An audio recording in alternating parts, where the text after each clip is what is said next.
Good evening, I'm HAYLEY WIELGUS. And I'm Scott Dennis. Thanks for being with us. Topping our news at this hour, a faster way to get vital information about our Suncoast beaches. Scientists are working on an app that would alert you when red tide is present. A $1 million grant from NASA is funding the research that will target Sarasota County for its trial run.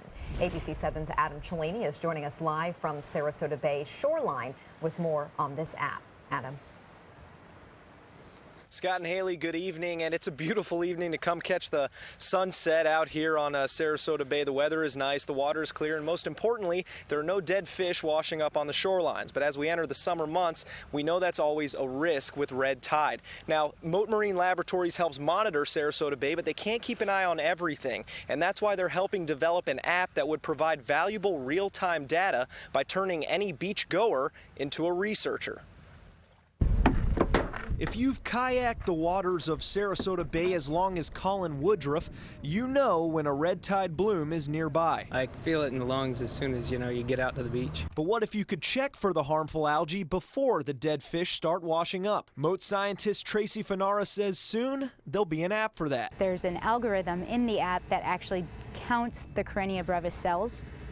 So we can get that cell count data to back up that respiratory irritation in dead fish. Along with the Gulf of Mexico Coastal Ocean Observing System, Florida Department of Health, and NOAA, researchers are currently examining 3 potential microscopes to be converted into phone attachments. We're looking at technology that already exists and tweaking it so it can fit on the phone. Under the right microscope, the app uses facial recognition technology to pinpoint red tide cells based on swimming patterns. Fanara says the potential data would improve Mote's volunteer-driven beach conditioning reports. Eventually, we want it in the hands of the general public to really fill in the gaps between BCRS stations. ALANA O'Reilly keeps an eye on the red tide reports every summer before sending kids into the bay with Sarasota Youth Sailing. Some kids have asthma, and the asthma really acts up with the red tide. They get their itchy throats, so we want to make sure we're having a safe program for the kids. Instead of waiting a week, the app would let her know each day what areas to avoid. When it's harder and it's not as evident, it'd be nice to have another way to check it out.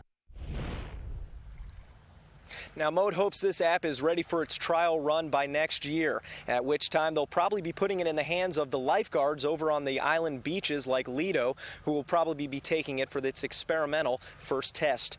In Sarasota, I'm Adam Cellini. Scott and Haley, back to you.